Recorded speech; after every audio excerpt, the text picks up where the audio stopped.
Аға 4 баласы бар әйел алса болады ма дейді. 4 баласы бар әйелді алсам болады ма дейсің ба? Болады. Мұхаммед саллаллаху алейхи пайғамбарымыздың Хадишаға үйленген кезде, Хадиша анамыз, Хадиша 2 күйеуге шығып, 2 күйеуден 4 баласы бар болған. 4 баласымен пайғамбар саллаллаху алейхи 25 жастағы жігіт өзінен 15 жастағы Хадишаға үйленген. Бірақ сен пайғамбар емессің, сенің алатының қатының Хадиша емес. Сондықтан сұрағаны үшін саған болмайды.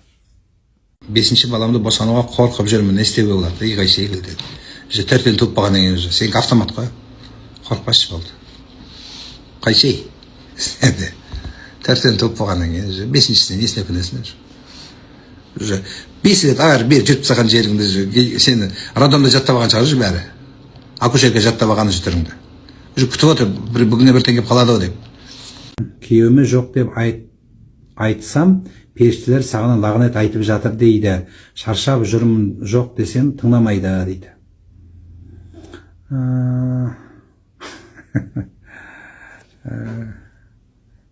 Енді қуанбайсың ба? Күйеуің денсаулығы жақсы екен, көзі жақсы екен өзі. 80 жылға келсің, сен деге қапсың 40-тың алқымдап. Енді солай болып қалды. Сондай болып тұрады анда-санда. Біз әйел сонда ауруымыз деп қой кішкене өзіңе. Кішкене артист болу керек та. Деп басымды көтермей жатып ал болды. Жеңесін. Кішкене артист болу керек. Ауырып тұрмын. Бірақ енді себепсіз болмау керек. Себепсіз болса, онда настроение қарамайды бұл жерде. Денсаулық. Енді сен сөйтіп еткеннен кейін еркек соны құтыра бастайды басқа жаққа. Пайғамбарымыз саллаллаху алейхи вассалам хадисінің еркектер сол жерін жаттап алған, еркектердің жаттайтын хадистері сол. Еркек айтқанда, әйел көнбесе, періштелер таңға қарғыс оқиды деп. Тура сол сияқты әйелдер айтқанда да еркек жоқ десе, еркекке де қарғыс оқиды. Періштелер тек қана еркектер сөзін сөйлемейтін шығар? Жоқ, тек қана періштелер еркектер жағында ма? Әйелдер сонда не адам емес па не? Жоқ, бұл екеуіне бірдей қатысты нәрсе. Екеуі бірдей қатысты нәрсе. Еркекке де, әйелге де. Әйел деген кезде еркек бүйтетін болса, ортада тұрған періштелер қарғыс оқиды. Қызым 26 жаста. Тұрмысқа шығам деп отыр, бірақ той жасамаймыз деп отыр. Дұрыс айтып отырма, балалардың шешімін қолдаған дұрыс па деп отырмын дейді. Той деген бізде қазір расход. Тойдың ақшасын балаларыңызға үй алып беріңіз. Екі жақ тойдың шығынын балаларға бір бизнесін ашып беріңіз. Экономда жинаңыз, көбейтіңіз, инвестицияға салыңыз. Ертең күні бүйтіп отырып, тойдан қарыз болып, кім әкеп береді сіздерге? Сондықтан расходты шектеген дұрыс. Дұрыс сол. Онсыз да үйлену көп, анау көп, мынау көп, ырым-жырымы көп. Соның бәрін беріп кетеді, бәрін мақтаға ешкім жоқ. Бәрі өсектеп жамандап, онша емес екен деп кетеміз бәріміз. Дұрыстап істесе болатын еді ғой деп. Ана біреу қымбат тамада алып келген ғой, сон тамадам күшті ме десе, онша емес деп айтады. Что ұнамады маған деп айтады. Солай айтады. Ол алыстағылар айтпайды, жақындағылар айтады. Соның не, бәрімен төбелесесіз бе? Сондықтан керегі жоқ. Балаларыңыз айтса, балаларыңыз ақылды екен тыңдаңыз. Мына шетелде жұмыс істеген, Россияда жұмыс істеген, басқа елде жұмыс істегендер, біреудің уткасын, құйрығын жуып ақша тауып келеді. Құрметті ата-аналар, балаларыңыз құл болып біреудің шетелде құйрығын жуып ақша табады, соны тойға бардым, қырқына бардым, жылына бардым деп ақшаны бітіре бермесеңіздерші, сол балаға неге жинап қоймайсыздар? Қаза тапқан үйден 3 жыл таратылу керек, құрбан шалынбайды дейді. Сол дұрыс па? Дұрыс емес ол. 3 жыл деген сөз жоқ. 30 жыл оқытсаң да болады, 45 жыл оқытсаң да болады, өлгенше ата-анаңа оқытсаң болады Құранда. Айттан бір күн бұрын бір малды сойып, ағайындарды жинап, тамақ беріп, айт күні тағы да мал соясың. Енді сен байларға бұл. Байлар сол шығын жазап, кедейлер тойғызсын деген әңгіме. Байлар көп шығын шығару керек. Өйткені Құдайдың ризалығына жетуде байларда көп мәселе бар. Байлар бір емес бәленбай қой сою керек. Елдің бәрі қой сойса, сен сиыр сой, сен түйе сой. Бір емес 2 түйе сой керек болатын болса. Сен бүйтіп шелпек бергенің байға ұят болады. Алла сен бай қылды ғой? Бай қылды, елден артық қылды. Авторитетный қылды, қатының емес, тоқалың да бар, бәленбай тоқалың. Енді сені Құдай бай қылды ма? Сол бай сияқты түйе сой. Біз көрейік, уақ, бай екен дейміз. Бүйтіп, ілініп спортсмен қой соясың. Өліп талып бүйтіп. Арақ ішкенде ақшаны экономдамайсың. 20 жылдық, 50 жылдық, 40 жылдық тойға барған ақшаны шашасың одноклассниктерге. Мақтанып, мақтап қойса кетті қазақ шашылып. Құрбандыққа келгенде бір қошқарда ең арзан, ең спортсмен қойды аласың, балерина қойды аласың, болмайды ол. Сен семіз ал. Саған 7 шелпек жүрмейді. Саған 7 тонна ұн тарату керексің. 7 шелпек пісірем дейді, ой, позор. Сен байсың, болмайды саған 7 шелпек. 7 шелпек ол мұғалім, жағдай жоқ, трейдингке айланыспаған, интернетке көп кірмеген, жағдай жоқ, телефоны Huawei, оның өзі қисайып қалған, сондайларға ол. Сондайлар 7 шелпек таратса жарасады. Сен iPhone ұстап аласың, өзің оранжевый телефон ұстап аласың. 17 Pro Max 1 терабайт собырлауы, сен 17 терабайт не тең. Бірақ алып аласың бәрібір. Саған керек жоқ, саған сен басқа нәрсе жаса.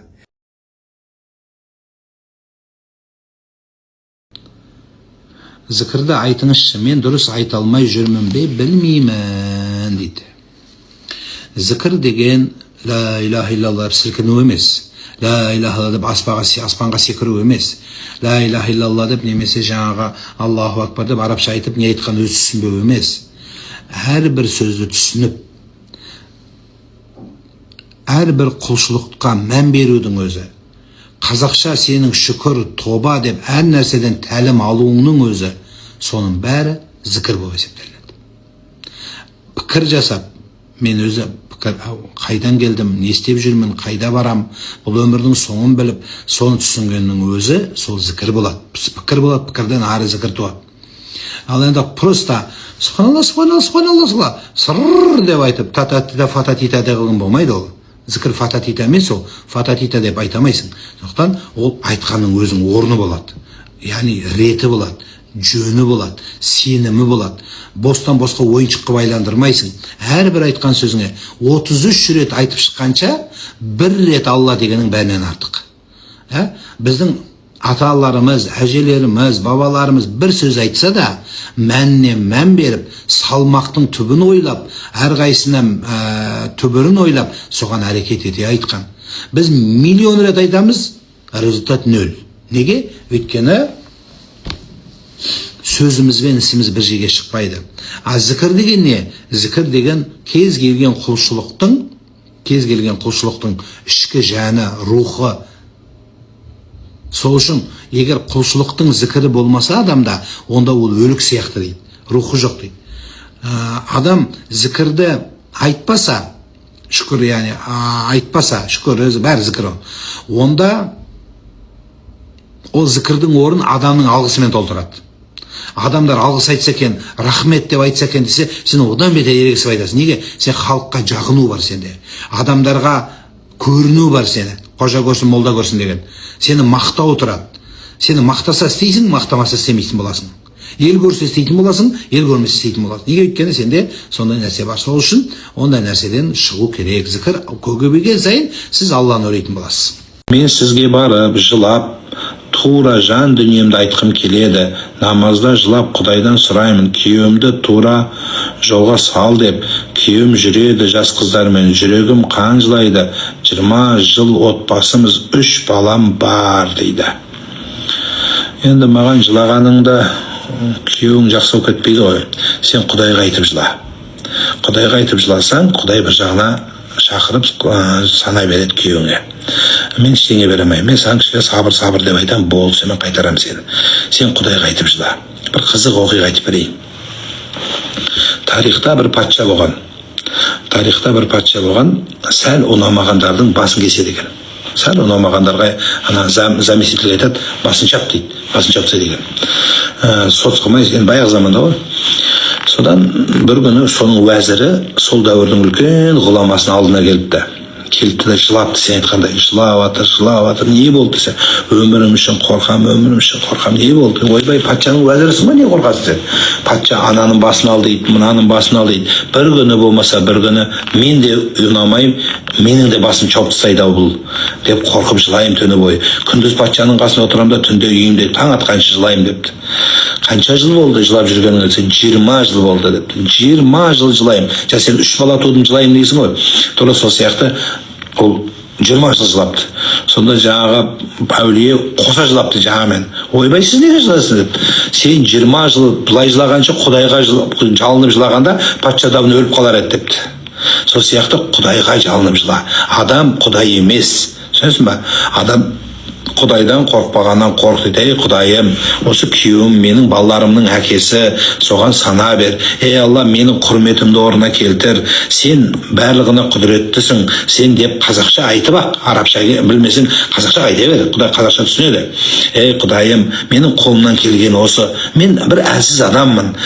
Қалай болғанда да сен шыда дедің, шыдадым. 3 бала дүниеге келтірдім. Сен адалдығыңды, адамдығыңды, пәктігіңді ортаға қойып, Құдайдан сұра, я Алла, мен қиянатым жоқ. Бұл маған жүрді деп мен жүрген жоқпын. Бұл ішті деп мен ішкен жоқпын. Бұл жас жігіт қыз қатындарға барды, қыздарға барды деп мен байларға барған жоқпын. Мен жігітпен жүрген жоқпын. Мен осы балаларымды өсірем деп осы халде жүрмін. Құдайым куәсің деп басыңды сәждеге қойып намазда сұрасаң, или күйеуің өледі, или қояды. Екеуін біреу точно болады.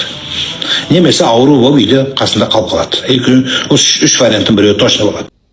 Маған жұмыстамын деп өтірік айтып, өзі қыдырып жүрген күйеуге не дейміз? Мен үйде 3 балам. Не дейін дейсің бе? Іштеге демейсің. Оның өзін жеткенше сол, не қыласың? Үйде бір жалмауыз барға қант ішетін. Ол сенсің. Сондықтан іштеге демейік. Келдің ба жаным деп, тамағым бер болды. Қайда барады? Қыдырып қайтып келеді. Ой, сен қыдырдың ба, мен қыдырамын. Ол енді өткенде осындай оқиға болды. Жігіт жүрген біреумен, әйел ұстап алған. Сонымен әйелі ерегіскенде әйел жүрген енді. Қызық әңгіме айтып берейін, бір өсек. Свежий өсек айтып берейін. Сіздер бәрі білмейсіздер ғой кім екен. Мен білемін кім екен. Содан әйел ұстап алған күйеуі енді қойдым, болды, түсіндім, қайттым деген. Енді әйел ерегіскенде, әйел ерегісті қиын болады. Соны әйел ерегіскенде, ол да біреумен жүріп кеткен, одноклассник дайын екен, онда да жытындап жүрген бір жалмауыз, ол бен жүре бастаған. Онымен ол одноклассник, екінші одноклассник айтқан. Сонымен 2 одноклассникпен жүре бастаған. Бұл әйел 2 еркекпен одномомент жүреді, еще күйеуі бар. Ал, не болады сонда? Енді еркек екеуі кепті, еркек әйелі кепті маған. Мен айтады, мен қойдым дейді. Енді қатыным қоймай жатыр дейді. Ана ішкендерді қойыңыз енді кім ақымақ болады? Сол үшін қайтесіз енді. Бір семьяда бір ақымақ болу керек. Еркегі ақымақтың еркегі ақымақ дейді. Қатыны ақымақтың семьясы ақымақ болады. Сондықтан не қыласыз? Сіз даналыққа салыңыз. Балалардың аты бар, заты бар, өміріңіз бар. Ерте ат айналып қазығын табады. Құдайдан сұраңыз. Ей Алла, осыған сана бер. Ей Құдайым, сен екенсің. Мен ойлаған менмін деп, бәрін жасаймын деп, тамақ берсем күшті болады, бала туа берсем байым ие болып қалам деп ойлаған, бірақ мен ақымақты қыппын. Құдайым, жүректердің иесі сен екенсің ғой өзі. Анау алданып қалды, Құдайым, соған тура жағы арысықпасын, бір нәрсе шығып кетсін, бір пәлес кіріп кетсін деп қарғама. Құдайым, соған тура жол бер деп тілек қылсаң, айт айналып қазығын табады. Солай жан. Сөйтіңіздер. Алла разы болсын. Құдайым өмірлеріңізге береке берсін. Суреттерді жақындатып көре бермеңіздер. Жақсы нәрсені көріңіздер, жақсы нәрсені тыңдаңыздар. Нұрлан имам тыңдаңыздар меніңше. Ұстаздармен жақсы болады. Алла разы